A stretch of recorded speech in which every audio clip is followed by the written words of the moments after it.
Sometimes a secret can stay buried for 40 years, until everything falls apart in the Dr. Phil studio. Stop the tape. Stop the tape right now. Dr. Phil's voice cut through the studio like a knife. The cameras kept rolling, but the entire production crew froze. On stage, a 63-year-old woman named Margaret sat trembling, clutching a yellowed envelope that had been hidden in her attic for 4 decades. What she was about to reveal would shatter her family, and leave Dr. Phil himself visibly shaken. But nobody in that studio, not the audience, not the producers, not even Dr. Phil, was prepared for what that envelope contained. 36 hours earlier, Margaret's daughter Sarah had contacted the Dr. Phil's show with a desperate plea. Her mother had been acting strangely for months, crying at random moments, staring at old photographs for hours, refusing to attend family gatherings. Sarah suspected depression, maybe early dementia. She had no idea her mother was carrying a secret so heavy it had slowly crushed her soul for 4 decades. When Margaret arrived at the studio, she looked like any other grandmother you might see at a shopping mall. Gray hair pulled back in a neat bun, floral print dress, sensible shoes. But her eyes told a different story. They were the eyes of someone who had been running from something for so long that she had forgotten how to stand still. The show began normally. Dr. Phil introduced Margaret and her family, Sarah, her daughter, Michael, Sarah's husband, and 2 grandchildren, Emily and Jake, both teenagers. The family sat on one side of the stage while Margaret sat alone on the other, separated by what Dr. Phil would later describe as an invisible wall of pain.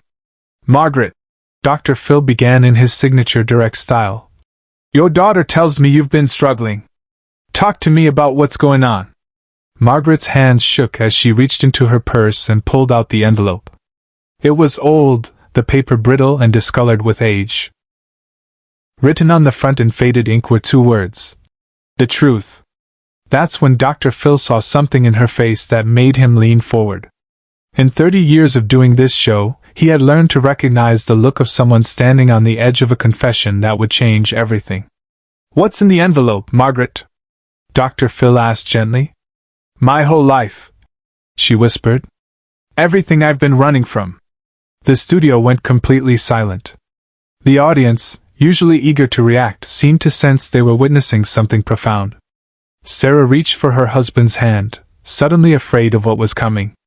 Margaret's voice was barely audible. 40 years ago, I made a choice. And that choice, it destroyed people. It destroyed me. Dr. Phil stood up and walked closer to her, breaking the usual 4th wall between host and guest. This wasn't a typical TV moment anymore. This was a human being in crisis. Talk to me, he said, his voice stripped of any professional distance. Margaret looked at her daughter, then at her grandchildren, then back at the envelope in her trembling hands. When Sarah was born, when I held her for the first time. Her voice broke completely. Nobody in that room, or watching at home, could have predicted what came next. I lied, Margaret said, tears streaming down her face. About everything. About who I was. About who her father was. About why we moved 12 times before she turned 10. About why I never let anyone get close. About why I burned all the old photographs. Dr. Phil's expression shifted. This wasn't just a family secret. This was something deeper, something that had metastasized over decades of silence. What did you lie about, Margaret? Dr. Phil asked, his voice steady but compassionate. Margaret pulled a photograph from the envelope. It was old and faded, showing a young woman who looked like her, standing next to a man in a military uniform. But there was something else in the photo. Another woman, and 2 small children. That's not me, Margaret said, pointing to the photo. That's my sister, Linda. And that's her husband, Robert. And those. Her voice cracked again. Those were their children. Sarah gasped from across the stage. Wait, what? Stop the tape, Dr. Phil said quietly, turning to the control room. Stop everything right now. The cameras paused, but the audio kept recording. Dr. Phil always made sure of that for moments like these. He knelt down in front of Margaret, completely abandoning his usual position of authority. Margaret, before you continue, I need to make sure you understand what you're about to do. Once you say this out loud, there's no taking it back. Are you ready for that? Margaret nodded, tears streaming down her weathered face. I've been ready for 40 years. I just didn't have the courage until now. Dr. Phil signaled to restart. The production crew exchanged glances. They had never seen him stop a taping like this before. My real name isn't Margaret, she continued, her voice stronger now, as if the decision to speak had given her strength. It's Linda. The woman in this photo, the one I said was my sister, that was Margaret. My actual sister. And 40 years ago, she died in a car accident. Along with her husband and both of their children.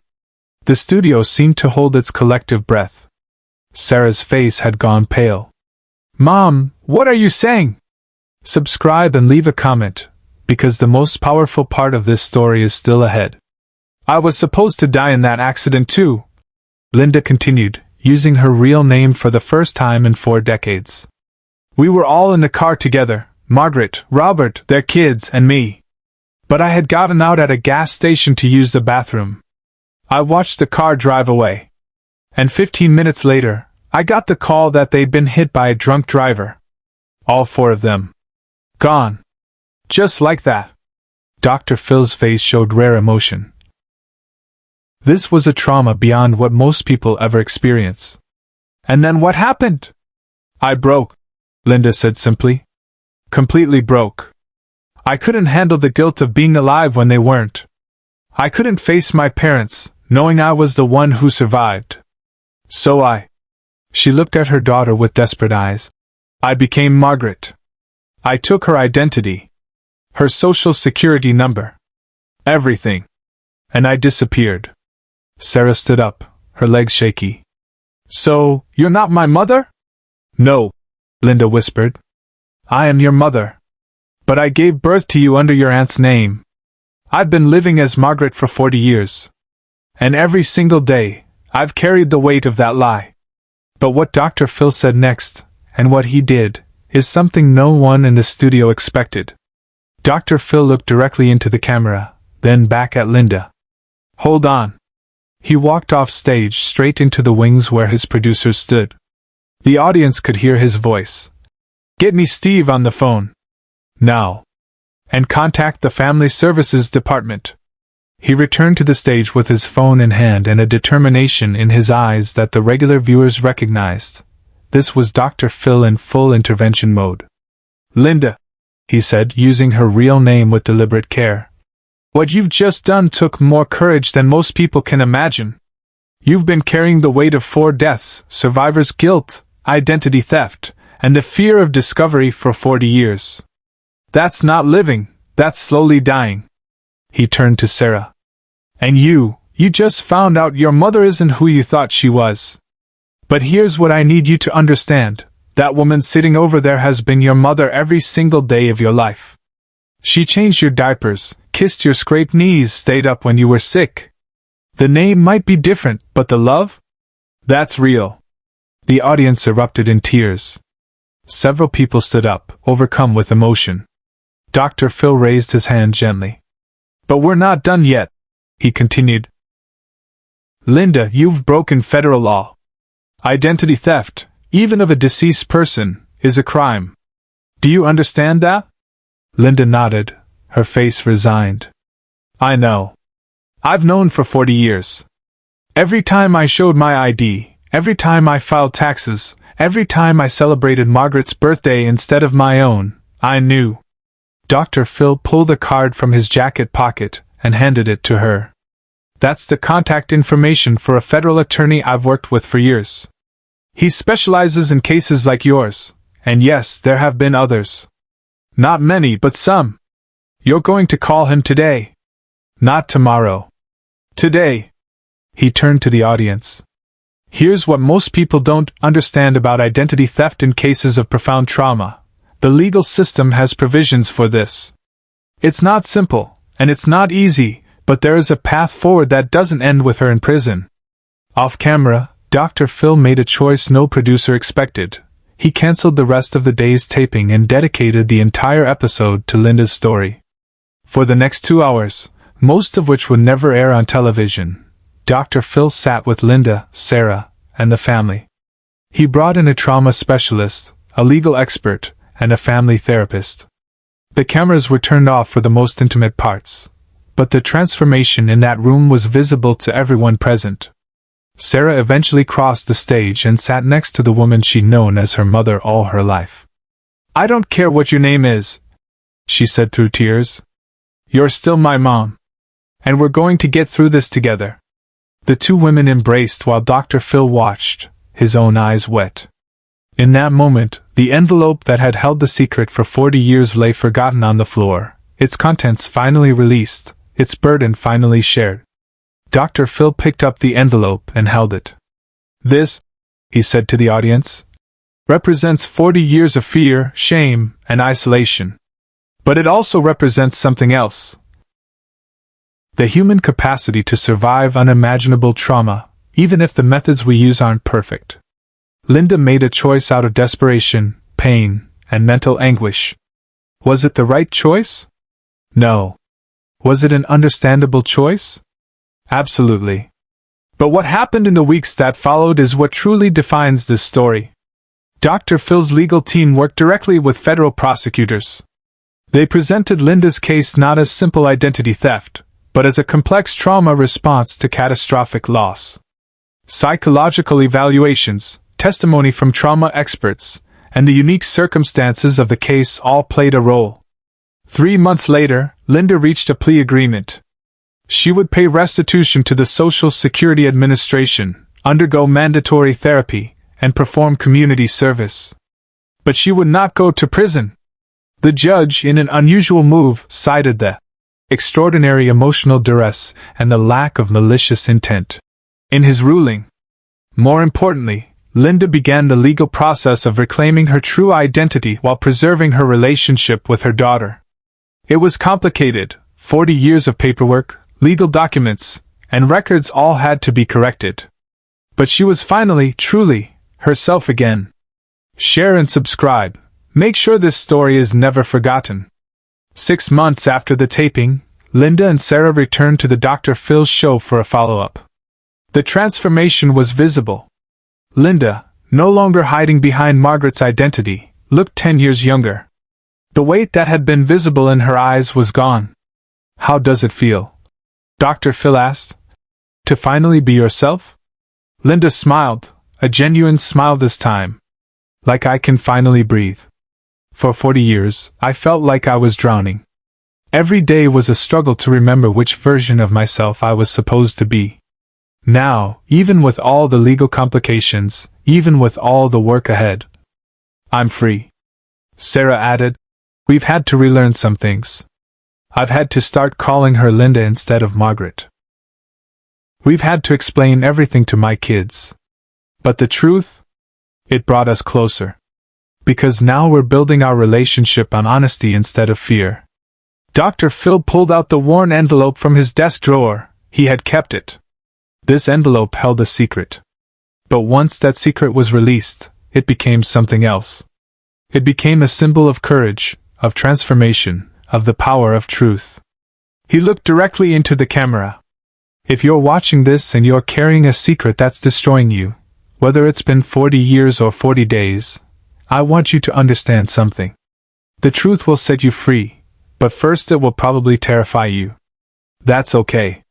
Terror means you're close to freedom. The audience gave a standing ovation that lasted nearly 2 minutes. But Dr. Phil wasn't done. Linda came on this show thinking she would be judged, condemned, maybe even arrested on live television.